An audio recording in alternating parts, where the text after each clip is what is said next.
नमस्कार सर, आपलं नाव? मी सुरेश भटेवरा गेले 33 वर्ष पत्रकारितेत आहे.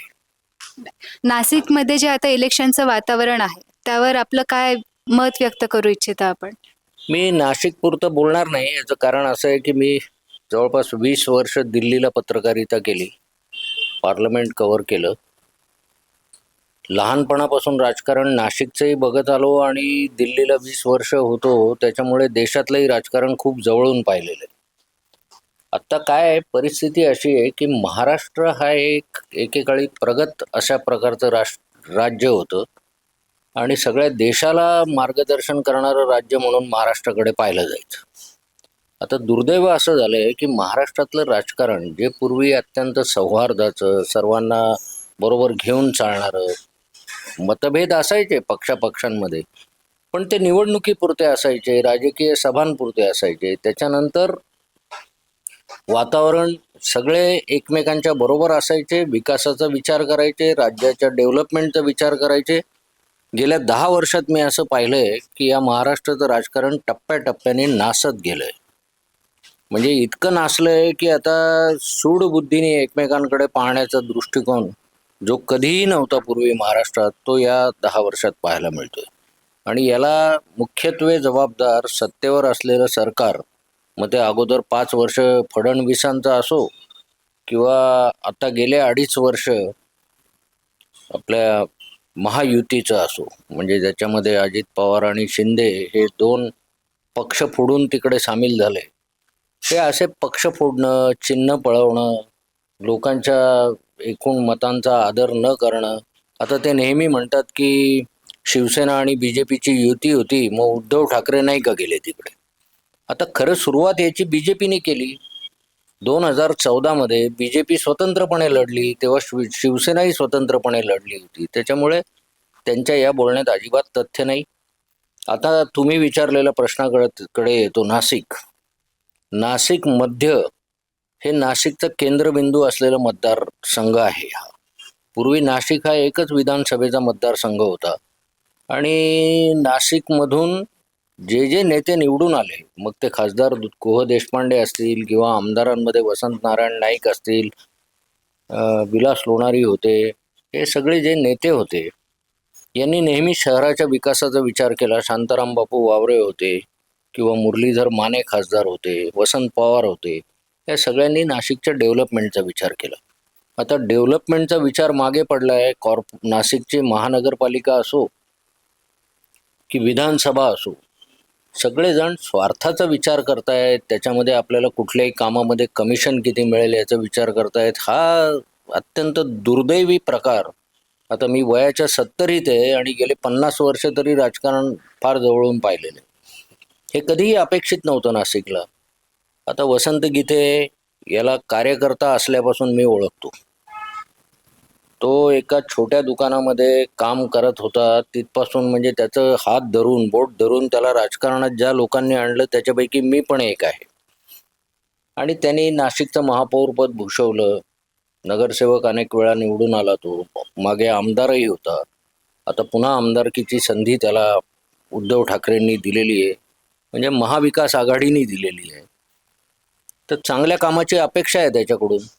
तो अत्यंत मितभाषी आहे, सर्वांशी संबंध चांगले आहेत आणि त्याच्यावर असं कुठलं तरी जाती धर्माचा शिक्का नाही. महत्त्वाचं देशामध्ये आता राजकारण म्हणजे नक्की काय पाहिजे, तर लोक एकमेकांशी सौहार्दाने वागली पाहिजे. जाती धर्माचं राजकारण नको, विकासाचं राजकारण हवं. आणि त्याच्यामध्ये ज्यांना विकासाची आच आहे की आपल्या नाशिकमध्ये नेमकं काय झालं पाहिजे, ज्यांना नाशिक माहिती आहे, ज्यांना लोक माहिती आहेत, असे उमेदवार निवडून आले पाहिजे. आणि त्याच्यामध्ये मला असं वाटतं की वसंत गीते हे उजवे उमेदवार आहेत. मला कोणत्याही पक्षाबद्दल बोलायचं नाही आहे, एकूणच राजकारणाबद्दलचं जे लोकांच्या मनामध्ये निराशा किंवा उद्वेग आहे, तो मला असं वाटतं की महाविकास आघाडी जर संधी मिळाली सत्तेवर येण्याची, तर राजकारणात काही पॉझिटिव्ह बदल होतील आणि ते पॉझिटिव्ह बदल आमच्या हयातीत आम्हाला पाहायला मिळावे एवढीच इच्छा आहे. नाशिकचा विकासाचा विचार करता सर, नाशिकमध्ये असे कोणते अजून प्रकल्प आहेत किंवा कामं आहेत, ज्याने नाशिकच्या विकासाला मदत होईल आणि जे वसंत भाऊच करू शकतील असं तुम्हाला वाटतं? आता असं आहे की नाशिक, पुणे आणि मुंबई हा महाराष्ट्राच्या विकासाचा ट्रायंगल आहे. त्याच्यामध्ये पुण्याचं सॅच्युरेशन झालेलं आहे आता. म्हणजे आता पुण्याचा विकास जो काही व्हायचा होता तो होऊन गेला आहे. याच्या पलीकडे तिथे शक्यता नाही. म्हणजे आता फार फार तर मुंबई आणि पुण्याचा जो रस्ता आहे तो गावागावांनी जोडला जाणं एवढंच राहिलंय. मुंबई ते नाशिक हा रस्ताही बऱ्यापैकी डेव्हलप होतोय. अनेक लॉजिस्टिक पार्क इथे उभे राहू शकतील. हजारो लोकांना नोकऱ्या मिळतील. एक महत्त्वाचा विषय मला या निमित्ताने मांडायचा आहे की मध्यंतरी नाशिक महानगरपालिकेमध्ये तुकाराम मुंडे नावाचे आयुक्त होते. त्यांनी अव्वाच्या सव्वा घरपट्टी वाढवून ठेवली नाशिकची. म्हणजे आता तुम्ही जर बघाल तर या सगळ्या मुंबई नाका परिसरामध्ये काही कोटी स्क्वेअर फूट तयार बांधकाम असलेल्या जागा रिकाम्या पडून आहेत. याचं कारण काय तर मुंबई आणि पुण्याचं सॅच्युरेशन झाल्यानंतर तिकडचे जे लोक नाशिकमध्ये यायला मागत होते त्यांना जर 11 आणि 12 पट घरपट्टी भरावी लागत असेल नाशिक महानगरपालिकेची तर ते परवडत नाही त्यांना. तिथे जर ऑफिसेस सुरू झाले, तिथे जर वेगवेगळं काही व्यापार उद्योग सुरू झाले तर नाशिकच्या तरुण मुलांना नोकऱ्या लागतील ना तिथे.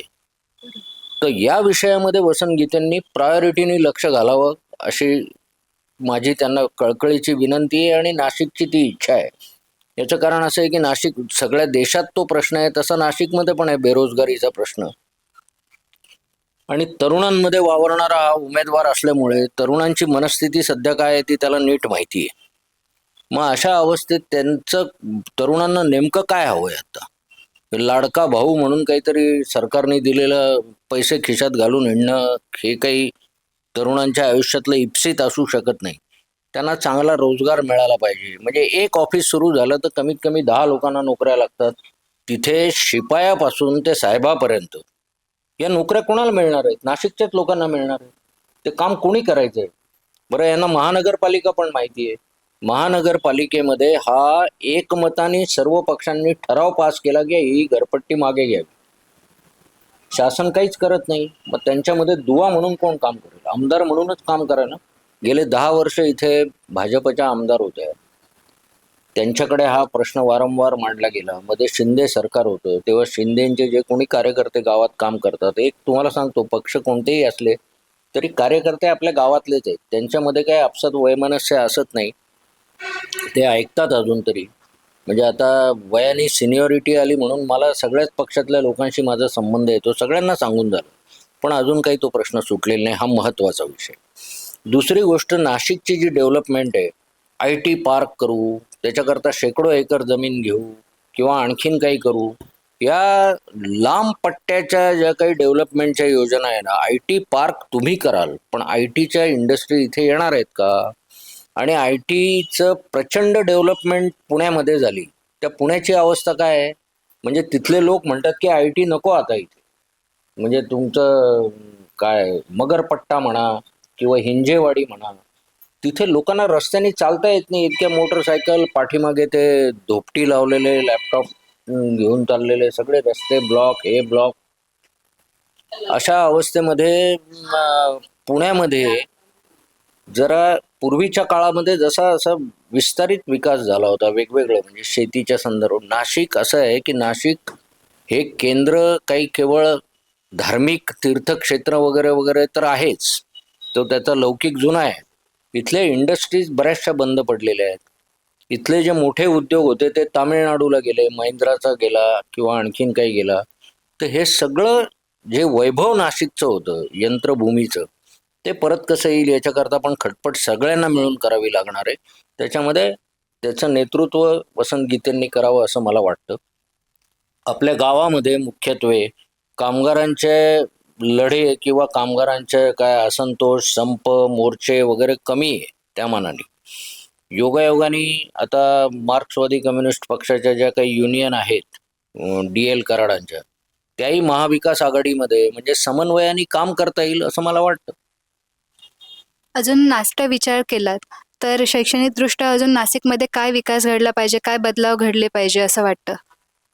हे बघा, नाशिकमध्ये आरोग्य विज्ञान विद्यापीठ आलं, मुक्त विद्यापीठ आलं, त्यावेळेला आम्ही तरुण असताना आम्हाला आनंद झाला की 2-2 विद्यापीठं नाशिकमध्ये येत आहेत, खूप चांगली डेव्हलपमेंट होईल. पण एका मर्यादित डेव्हलपमेंटच्या पलीकडे नाशिकमध्ये अजूनही म्हणजे बाहेरगावची मुलं नाशिकला शिकायला येत आहेत किंवा इथे काहीतरी इथल्या विद्यार्थ्यांनी वेगळे प्रयोग करून दाखवलेले आहेत. म्हणजे आता काही अपवाद आहेत, के वाघ सारखं इंजिनिअरिंग कॉलेज आहेत, त्यांनी महाराष्ट्रामध्ये चांगलं नाव कमवलं आहे. मराठा विद्याप्रसारक संस्थेचे काही कॉलेजेस आहेत, त्यांनी चांगलं. आणि सर्वात आद्य ज्याला म्हणता येईल की ज्याला खरं म्हणजे डीम्ड युनिव्हर्सिटीचा दर्जा मिळाला पाहिजे, त्या गोखले एज्युकेशन सोसायटीमध्ये शिक्षणाचं काम गेल्या 100 वर्षामध्ये बऱ्यापैकी झालेलं आहे. नाशिकच्या ज्या शाळा आहेत त्या सुद्धा आता 100 वर्ष वयाच्या संस्था झालेल्या आहेत. पण आता त्याला एक नवा लुक देण्याची गरज आहे शैक्षणिक क्षेत्रात सुद्धा. बऱ्याच जगभर डेव्हलपमेंट घडत आहेत, काही अभ्यासक्रम बदलले पाहिजे. म्हणजे आता एक छोटंसं उदाहरण तुम्हाला सांगतो की आपण आता पूर्वी कसं व्हायचं की आमच्या पिढीतले लोक BA BSc BCom या ट्रॅडिशनल डिग्र्या करायचे. आता ह्या ग्रॅज्युएशन केलेल्या मुलांना नोकऱ्या मिळत नाही. मग आता नोकरी नाही मिळेल तर ते काय करतात, मग MCom MSc वगैरे करत बसतात किंवा काही लोक लॉला जातात. त्यांनाही पुढे काही फार भवितव्य दिसत नाही. तेव्हा आपण रोजगाराच्या नव्या वाटा शोधल्या पाहिजेत. आता बघा तुम्ही मुंबईमध्ये 100 वर्षापेक्षा जास्त काळ झाला बॉलिवूड आहे. आपली दादासाहेब फाळकेंची कर्मभूमी आहे नाशिक. म्हणजे ज्याला आपण इथे चित्रनगरी उभी राहिली पाहिजे अमुक.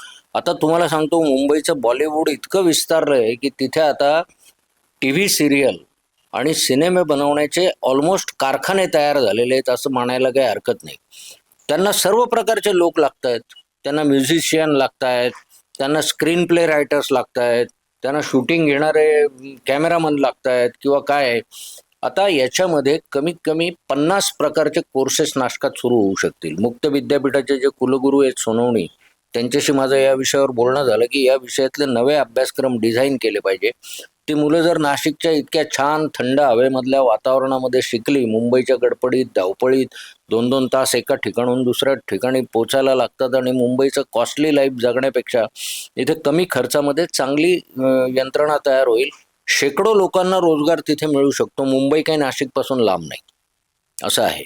म्हणजे IT पार्क करण्याच्या पेक्षा मला जर विचाराल तर या फिल्म इंडस्ट्रीशी रिलेटेड जे जॉब्स आहेत त्याच्यात माझे काही मित्र, आता माझ्या अगोदर मी महाराष्ट्र टाइम्सचा दिल्लीचा प्रतिनिधी होतो, पार्लमेंट कव्हर करत होतो.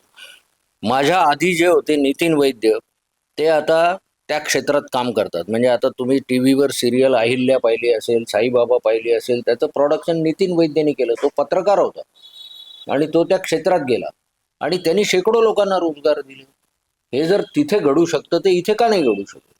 हा एक मुद्दा आहे. याच्यावर जर बोलायचं झालं तर दिवसभर मी वेगवेगळे विषय मांडू शकेल. पण आता वसंत गीते तूर्त विजयी झाले तर मला मनापासून आनंद होईल, माझ्या कुटुंबाला आनंद होईल आणि आमच्या सगळ्या सोसायटीलाही आनंद होईल. आणि त्यांना भरपूर मतं आम्ही इथून जास्तीत जास्त कसे मिळतील याचा प्रयत्न करू. एक शेवटचा प्रश्न. नाशिकमध्ये ट्रॅफिकचे विषय खूप लोकांना नाशिककरांना भेडसावत आहे. तर तो ट्रॅफिकचा विषय कसा आपण सोडवू शकतो, तुमचं मत? असं आहे की ट्रॅफिकचा विषय नाशिकपुरता मर्यादित आहे असं मी मानत नाही. तुम्ही पुण्यात गेले किंवा मुंबईत गेले तर ट्रॅफिकचे इतके प्रश्न आहे की तुम्ही स्वतःची गाडी ड्राईव्ह करण्याची क्षमता उत्तम ड्रायव्हर असलेल्या लोकांची पण राहिलेली नाही अशी अवस्था. आणि लोक अलीकडे काय करतात की उबर ओलाच्या गाड्या बुक करतात. याचं कारण झंझट नको, तो ड्रायव्हर त्याची गाडी सांभाळतो, तो आपल्याला योग्य ठिकाणी सोडतो. तासन तास वेळ प्रत्येक गावात लागतोय. तर हा संपूर्ण राज्यातल्याच टायर 1 टायर 2 टायर 3 सिटीच्या नियोजनाचा भाग आहे. आणि मुंबईला एक पसरीच्या नावाचे मुंबईमध्ये पोलीस आयुक्त होऊन गेले की ज्यांनी मुंबईच्या ट्रॅफिकला खूप शिस्त लावली एकेकाळी. आणि ते मॉडेल देशभर वापरलं गेलं. चंदीगडमध्ये वापरलं गेलं, दिल्लीमध्ये वापरलं गेलं. तसं पसरीच्यांसारखा कोणीतरी कर्तबगार अधिकारी की जो IPS आहे आणि ट्रॅफिकचं नियोजन करू शकेल, त्यांनी प्रत्येक सिटीमध्ये अशा प्रकारचं काहीतरी, म्हणजे स्मार्ट सिटी जर करायची असेल तर खूप वेळा रस्ते परत परत करणं याला स्मार्ट सिटी मी मानत नाही. किंवा गंगा घाटावर खूप दगड इकडचे तिकडे काढून लावले तर त्याला स्मार्ट सिटी म्हणत नाही. स्मार्ट सिटीमध्ये वाहतूक सुरळीत चालली पाहिजे, लोक वेळेवर त्यांना जिथे जायचं आहे त्या जागेवर पोहोचले पाहिजे. त्याच्यासाठी चांगला विचार आणि मी म्हणजे उद्धव ठाकरेंच्या पक्षातूनच हा विचार येईल किंवा शरद पवारांच्या पक्षातूनच येईल असं माझं म्हणणं नाही. इलेक्शन झाल्यानंतर विविध पक्षामध्ये काम करणारे जे काही चांगले लोक असतील, ज्यांच्याकडे नियोजन असेल, ज्यांनी नव्या पद्धतीचं शिक्षण घेतलं असेल, तर त्या लोकांनी पुढे आलं पाहिजे. त्या लोकांनी काही मार्ग सुचवले पाहिजेत. आता नाशिकमध्ये वेगवेगळ्या इंडस्ट्री डेव्हलप होत आहेत. म्हणजे आता केटरिंगचं कॉलेज आहे, फॉर युअर इन्फॉर्मेशन.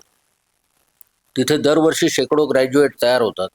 इतके हॉटेल्स मुंबईमध्ये, आता हॉटेल्सची संख्या प्रचंड प्रमाणात वाढली आहे. म्हणजे जिथे कपडा मिल, ज्याला आपण टेक्स्टाईल इंडस्ट्री म्हणायचो, 105 कापड गिरण्या होत्या, त्यांच्या जागेवर आता लीजर इंडस्ट्री म्हणून 5 स्टार हॉटेल उभे राहत आहेत. त्यांना कोण स्टाफ पुरवणार? नाशिकमध्ये उत्तम चार्टर्ड अकाउंटंट तयार होत आहेत. मुंबईमध्ये आता सगळ्या जगाचं ऑडिटिंग आणि अकाउंटिंग करण्याचं सेंटर मुंबई झालंय मल्टीनॅशनल कंपन्यांचं. त्यांना आपण चार्टर्ड अकाउंटंट पुरवू शकतो.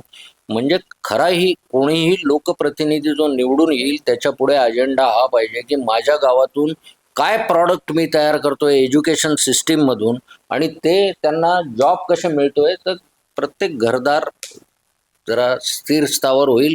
आणि आत्ताचा जो हा काही चाललेला आहे ना सोडाचा प्रवास, की तू माझ्या विरुद्ध उभा राहिला तर तुझ्या घरादाराला हे करून टाकील, ते करून टाकील, हे एकदाच कुठेतरी बंद करा. आणि त्या उद्योगामध्ये वसंत गीते कधीही कुठेही नव्हते, या गोष्टीचा मला आनंद आहे. म्हणून असा लोकप्रतिनिधी नाशिकला असणं योग्य राहील. धन्यवाद.